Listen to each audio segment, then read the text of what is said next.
Marc-Olivier Fogel, bonjour. Bonjour. Bienvenue au Buzz Média Orange Le Figaro. Alors vous êtes journaliste, animateur de télé et de radio, ancien de Canal+, de France Télé, de M6 et d'Europe 1. Et d'RTL. Et d'RTL. Et de France Inter. Oui. Europe 1 que vous avez quitté en janvier dernier, après 2 ans et demi de matinale.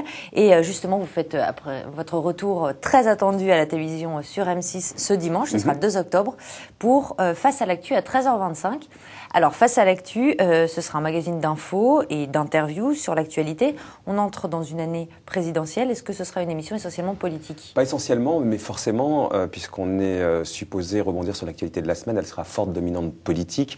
Cette semaine, il y a eu le deuxième débat des primaires socialistes, par exemple. Donc forcément, dimanche, on a la chance de recevoir François Hollande, le favori à la primaire. Donc il y aura beaucoup de sujets politiques, mais pas que. C'est pas une émission politique. C'est pas Dimanche Plus, que fait remarquablement bien Anne-Sophie Lapix sur Canal, mais c'est aussi politique. Et tout au long de l'année, il y aura une montée en puissance jusqu'à la présidentielle, évidemment. Alors, face à vous, vous aurez 13h15 le dimanche, Laurent Delahousse, qui marche très bien en ce moment. Très bien. Moi, j'étais un téléspectateur assidu. Je zappais entre Anne-Sophie et Laurent. Alors, c'est aussi un magazine d'infos.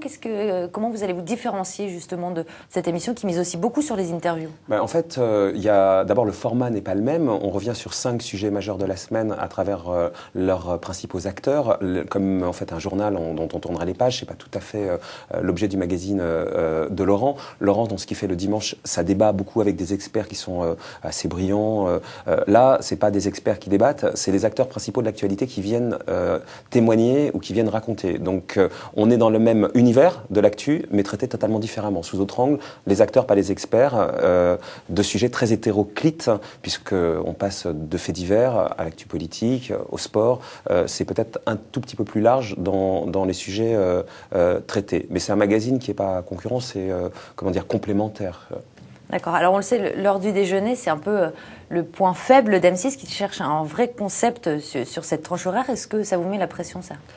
Je dois dire que j'ai la chance de travailler sans beaucoup de pression parce que c'est un créneau qui est à défricher, ce que j'aime faire, ce que j'avais fait sur Canal. Vous vous rappelez, j'avais démarré à Canal, notamment pour TV+, le samedi à 19h, qui n'existait pas. Donc là, j'y vais de façon assez sereine. Il faut faire exister le créneau, c'est l'enjeu, qu'il soit identifié.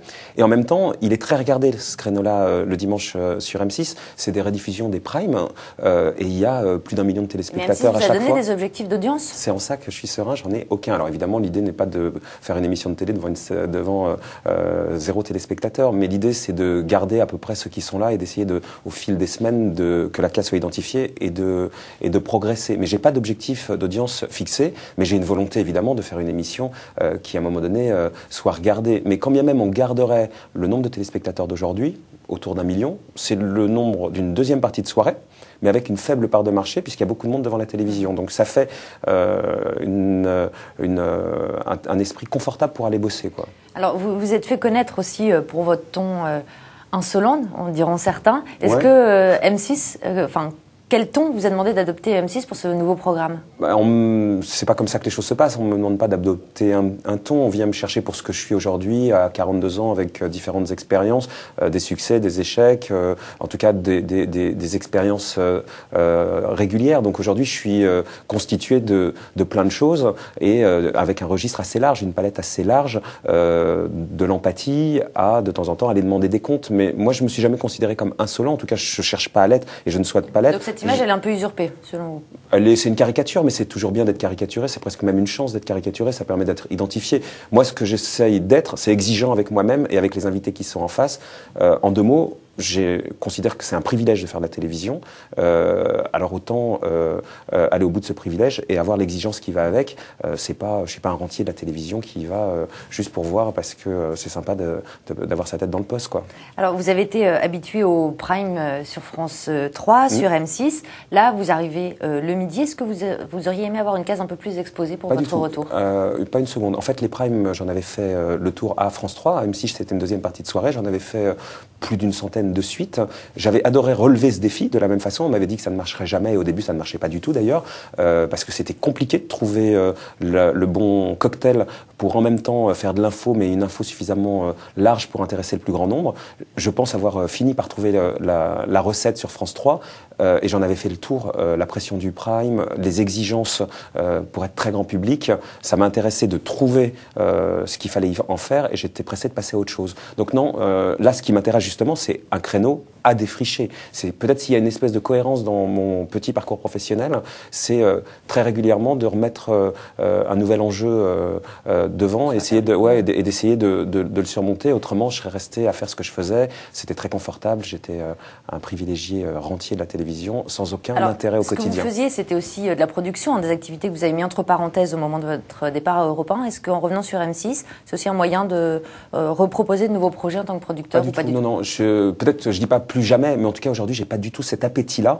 Je pense qu'il faut que faire les choses par appétit et pas juste par occuper des créneaux.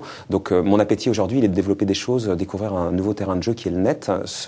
J'essaie de m'y employer avec Mathieu Pigas. On y travaille d'arrache-pied depuis le mois de février. On est au bout de notre réflexion. On est à quelques semaines ou quelques mois. On est en train de travailler au lancement de sites internet d'infos. Vous savez déjà quand est-ce qu'il sera lancé? Non, autrement je vous le dirai en fait. Mais on est sur la phase finale, on va dire. On a commencé au mois de février. On est maintenant en octobre. Je pense que c'est la dernière ligne droite. Et moi aujourd'hui, ce qui m'intéresse, c'est de défricher là aussi un nouveau terrain de jeu comme le dimanche midi sur M6. Voilà, de ne pas être tout le temps dans des choses qu'on a déjà faites. Ça n'a pas beaucoup de sens au quotidien, je trouve. Très bien. Et bien, on regardera ça attentivement, Marc-Olivier Fogel. Et puis, on vous retrouve donc dimanche 2 octobre pour Face à l'actu. Merci.